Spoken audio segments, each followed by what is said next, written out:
رمضان رمضان اس کی بڑی ہے شان، رمضان اللہ الرحمن الرحیم۔ قال اللہ تبارک و تعالی فی القرآن المجید والفرقان الحمید، فمن شہد منکم الشہر فلیصم، آمنت باللہ صدق اللہ العظیم۔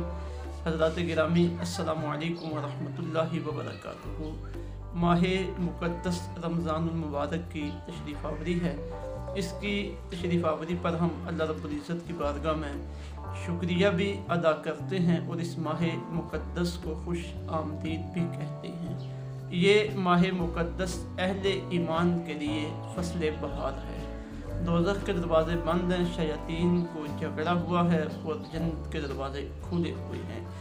اہل ایمان کے لیے اپنے گناہوں سے معافی مانگنے اور اپنے رب کا قرب حاصل کرنے کا بہترین موقع ہے۔ آقا علیہ الصلوۃ والسلام جب یہ مہینہ آتا تو اس میں جو خطبہ ارشاد فرماتے تھے، اس میں اس مہینے کی فضیلت بیان کرتے ہوئے اہل ایمان کو نیکیاں کرنے پہ ابھارتے تھے۔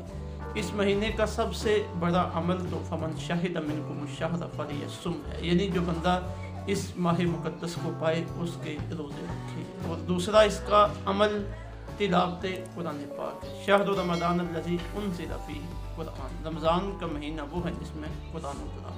اور تیسرا اس کا سب سے عظیم عمل جو بخاری شریف کی حدیث مبارکہ سے واضح ہوتا ہے وہ صدقہ و خیرات ہے۔ حضرت عبداللہ ابن عباس رضی اللہ تعالیٰ عنہ ارشاد فرماتے ہیں کہ آقا علیہ الصلوۃ والسلام ویسے بھی دل کھول کے صدقہ و خیرات کرتے تھے، لیکن رمضان کی راتوں میں جب جبرائیل امین علیہ السلام آپ کی خدمت میں حاضر ہوتے تو آپ اتنا صدقہ کیا کرتے، اتنا خیرات کرتے کہ تیز ہوائیں بھی آپ کی اس خیرات کا مقابلہ نہیں کر سکتی تھی۔ تو میں اپنے تمام احباب کی خدمت میں یہ عرض کروں گا کہ رمضان المبارک کو گزارنے کے لیے اپنا ایک خوبصورت شیڈول ترتیب دے دیں، اپنے جو دنیاوی اور ضروری کام ہیں وہ پہلے سے کر لیں اور بالخصوص رمضان کے دنوں میں انہیں محدود کریں۔ زیادہ سے زیادہ وقت اللہ رب العزت کی عبادت میں گزاریں، روزے کا اہتمام کریں، سحری اور افطاری کے اوقات میں اللہ رب العزت سے زیادہ دعائیں مانگیں، تلاوت قرآن پاک اور قرآن پاک کو زبانی یاد کرنے کا زیادہ سے زیادہ اہتمام کریں،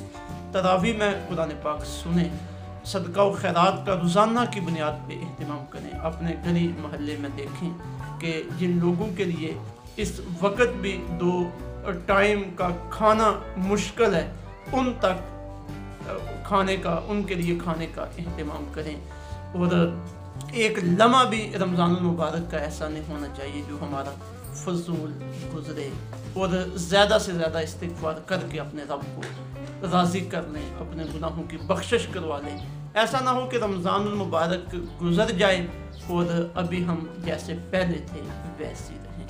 ہم انشاءاللہ العزیز ایک اہم اہتمام آپ احباب کے لیے یہ کر رہے ہیں کہ روزانہ کی بنیاد پہ درس قرآن کا سلسلہ چلے گا۔ اسی پیج سے اور اسی واٹس ایپ گروپ سے آپ کو سورہ تغابن شریف اور سورہ حجرات شریف کا درس مختصر ترجمہ و تفسیر سینڈ کیا جائے گا۔ آپ اسے بھی ضرور سنیں اور پھر اس پر توجہ کرتے ہوئے تفہیم قرآن کے مزید دروازے اپنے اوپر کھولیں۔ اللہ رب العزت عمل کی توفیق عطا فرمائے۔